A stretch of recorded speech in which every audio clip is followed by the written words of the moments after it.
Hi viewers, for those of you who've been following my channel, you will know that I've been trying to put together an 1887 typeset, and one of the coins missing from that set was the Jubilee bust gold sovereign. And anyway, my buddy in the States, he was keeping an eye out for one and saw one come up on Apmex. As you can see there, Apmex 1887 Jubilee sovereign, and the important thing is the condition AU. My arse. Anyway, so let's take a look at this AU gold sovereign. Let's start with the reverse, which if we get it to focus, there we go, 1887. Yeah, not too bad at all, not too bad at all. But when we go to the obverse, the fields are pretty shitty, I must say, for AU. I think it's definitely not an AU, especially when I compared it to my 1887 half sovereign, which is in much better shape, and this has got the shield reverse, 1887 London Mint.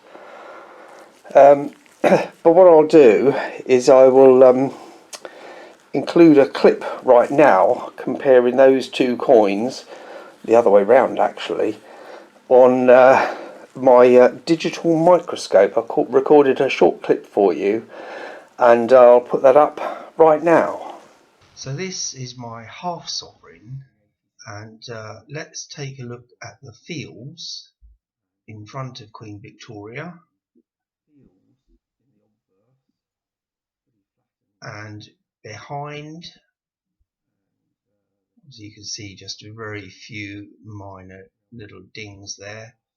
And let's have a look at the Apmex full sovereign, with literally dings and dinks all over the fields behind her, and in front of her is even worse, as you can see there. And let's look at her cheek. It's pretty dinged up all across her cheek in comparison to my half sovereign, which is in much better shape. And quick look at the I don't know, what is it, badge detail, but it's a bit flatter on the full sovereign than it is on my half sovereign. Anyway, I thought I'd do that, as it's probably easier and better than trying to show it on the video camera here.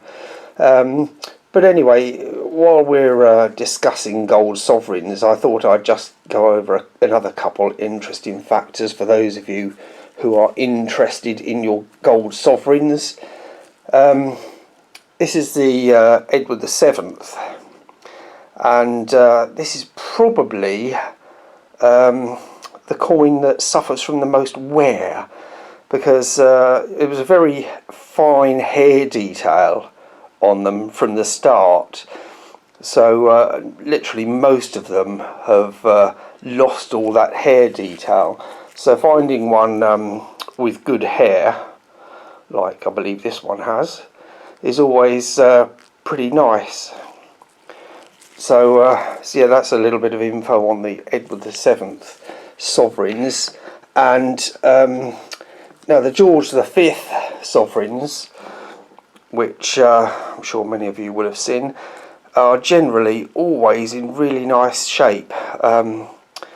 Obviously there are some that aren't, but generally, you know, they have a lot of luster and seem, you know, in really good shape. I quite like getting the Georges, and obviously also the nice Edwards. Anyway, so a bit of information on that. Anyway, so going on to the typeset now. Obviously I have the sovereign. There is actually a different bust sovereign as well from 1887, if I remember rightly. You saw the half sovereign. That is a gorgeous gorgeous example that I got from my LCS. Of course I would flip it the wrong way. Some years ago. I seem to remember paying £100 for it. I have no idea what they fetch now. Certainly more than double that. But yeah, it's a very nice example. So there's the sovereign, the half sovereign, then you go to the silver, which is the 1887 crown. It's not the best example I've had, but still a fairly nice example. And obviously the Pastrucci, George and the Dragon. So then you go to the double florin. Again, quite a nice example. I think I don't believe this toning to be natural, because I've never seen a double florin toned naturally, but still quite a nice example with a lot of detail on it. 1887 at the top there. So you've got the double florin, then you have the 2.5 shillings. Fairly nice example. And there we go, 1887. Very detailed coin, the 2.5 shillings. Then you have the 2 shillings.